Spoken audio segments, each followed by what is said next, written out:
This is Paul Newman, and if you are seeing this screen, I am hoping to assure you here that the live stream will start very soon. So please stay tuned. Hello, everybody. Hello, everybody, and welcome back. Thank you very much for supporting the channel in your usual unique ways. I will say it is very much appreciated. Right, Christmas Day, boys and girls.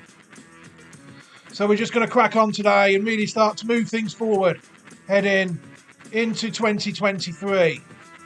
You'll notice that this website here has appeared. Well, the shrewd ones of you will have done over the past couple of days. It is the very early stages of Classic Watch 2023. And this website can be found at classicwatch2023.ml. It's a shell at the minute. There's not much going on at the front or at the back at the moment. It needs fleshing out with some more horses, especially, and some other bits and bobs that make it run a bit better in the background than what it is at the minute. Looking at it, but you will see a picture of last year's French Derby and Eclipse winner Verdani on there. One of our success stories of last year. What this video is about today is we've got to go start getting some horses on there.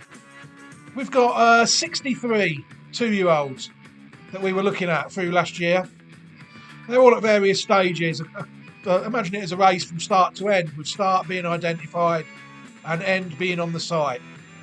Obviously, we've got some that have become so good that they're on the site. They're going to be on the site already from what they've done at 2.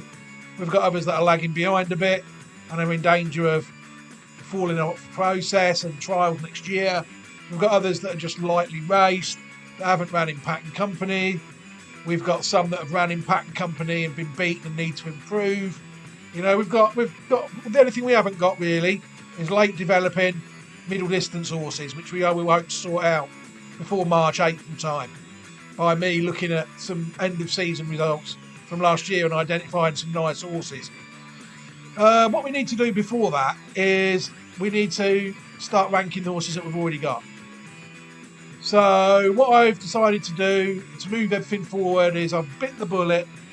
I've looked at all 63 horses. I nearly recorded it all, going through the process, which ended up to this number 5, the first 5 of the 63.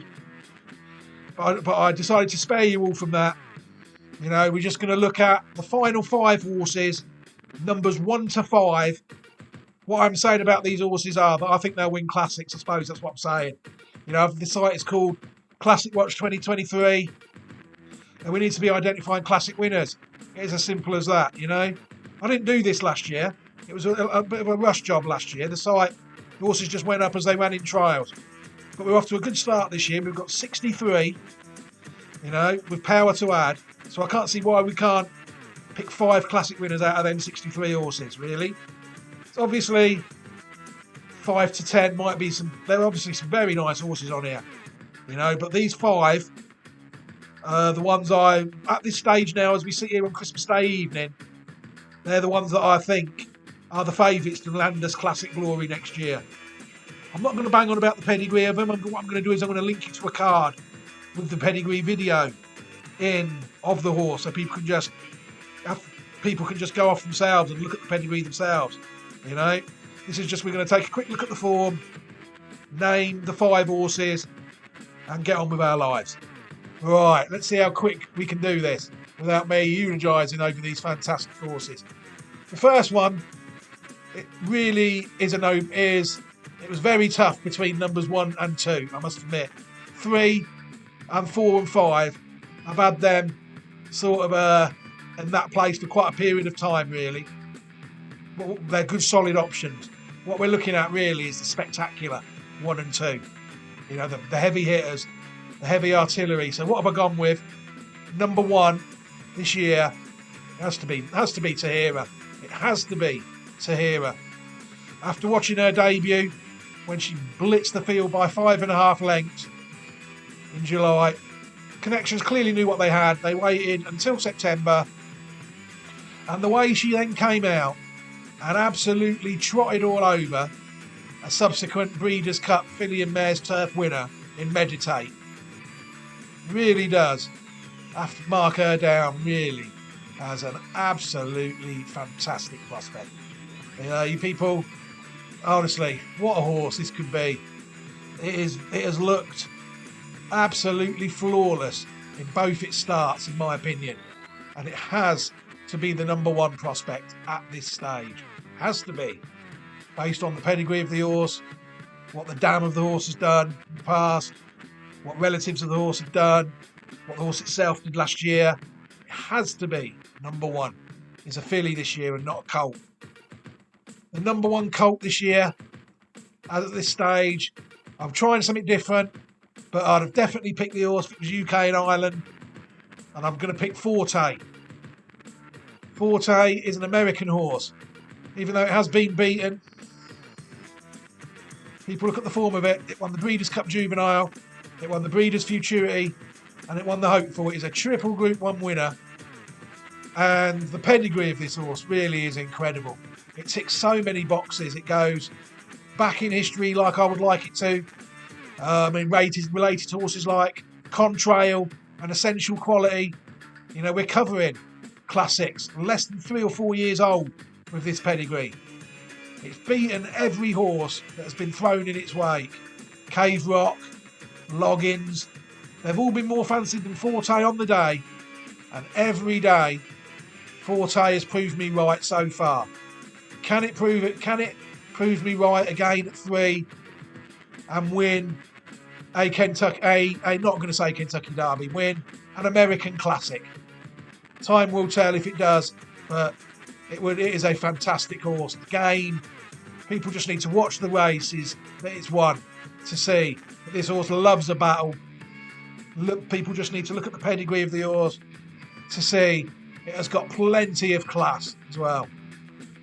So what season we are in for if these horses run to their potential. The third one, people will be saying, wow, how is this not number 1 or 2? But it isn't. It is Auguste Rodin, trained by Aidan O'Brien and sired by Deep Impact out of Group 1 winning mare Rhododendron. I mean, what a fantastic pedigree this horse has got. And it was so good to watch it. I mean, I remember when it got beat off a subsequent Group 2 group winner in the end in Crypto Force. I remember in June, nearly not crying, because I never cry over horses, but being quite disappointed that they managed to get this horse beat. You know what I mean? Even at this early stage. They have since made no mistake whatsoever on its next 3 starts. It won the Group 1 Vertem Futurity, the old Racing Post Trophy on heavy ground. It drifted on the day, got the job done for us in emphatic style, in the style really of a horse that could, being by Deep Impact, it's going to stay a mile and a half, people, this horse. This horse is going to stay a mile and a half. I'd be fairly confident it's staying a mile and a half. And will it stay 1 mile 6? Who knows? Rhododendron the Dam won the Lockinge over a mile. I think it'll have the pace for a mile. But can this horse win us a classic anywhere? What a prospect. An absolutely fantastic horse. The next 2 colts have been impossible to split. I nearly did Meditate and another one. Meditate has been beaten by Tahira. So I went for these 2 purely because they are very closely related. And what we have is equal 4th, really, the next 2. I'm going to start with another Coolmore horse, the Donica O'Brien trained, Proud and Regal,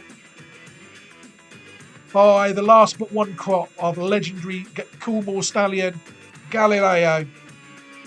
I'm sure you would have heard him cheer in Ireland when this horse landed a Group 1 at St. Cloud in October, when it won the Criterium International. People will see it's got a bit to find on the figures. This was the run that impressed me. It was well beaten that day, Aesop's Fables, but it definitely reversed the form with Aesop, and no uncertain terms there at the Curragh when it was second behind Al Riffa in the National Stakes.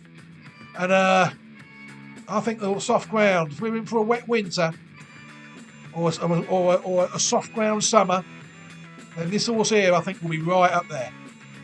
Whether it's good enough on the fastest ground, time will tell. But it is a very well bred horse, which leads us into one that is very closely related to it. It is the only one on the list not to have won a Group 1 at this stage of the season, but it will go down as arguably the most unlucky Group 1 non-winner of 2-year-old last year, I think. And that has to be Silver Knot. These two very closely related. If Birch Creek is the dam, you'll hear, if people watch the video on these two horses, Silver Knot and Proud and Regal, they will see that they're both descend from a dam called Birch Creek. That's, I think, the third dam of them both, quite possibly. They are very closely related horses. This horse here, Silver Knot, is actually higher rated than Proud and Regal. Despite not winning a Group 1, it's won a couple of Group 3s. But when I still wake up with nightmares and cold sweats. How this horse did not win at the Breeders' Cup, really, to be honest. I'm not going to say compensation surely awaits, because it's never the case like that in horse racing. Never the case. But this horse is a very nice horse. I really do think that. People will see when it won the race at Sandown, the Solario, the race they chose with Massar, when Massar was 2. Watch the 2 races. Watch Massar win the Solario, and then watch this win the Solario. They were both very eye-catching performances. And then came out and defied a penalty in good style, I think, to win the Autumn Stakes, another Group 3, by a neck over the subsequent Group 1 Virtue Futurity runner-up.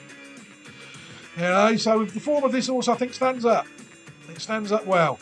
In a way, I was pleased the Saxon Warrior horse won at the Breeders' Cup, because he is side by Deep Impact. But I still can't believe that this horse did not win the Breeders' Cup at the Breeders' Cup. Silver Knot. So before we end the video there, I'm going to what I will do is I will give you a quick recap 1 to 5, and I will also add a card up to the top with a link to the playlist of all 63 contenders. So people can have a look at all 63 horses we're following if they want, and write them all down and see how they all got on. I would never discourage anybody from doing that, because between me and you and everybody else who's watching this video, we've got some fucking nice horses on here. All right, okay, everybody. Number 1 was Tahira. Number 2, Forte. Number 3, how deep is this list? August Rodin. And then 4th equal, we will be going with Proud and Regal and Silver Knot. Right, I'm going to end this video here. Thank you very much for watching, everybody. Enjoy the rest of your Christmas and take care.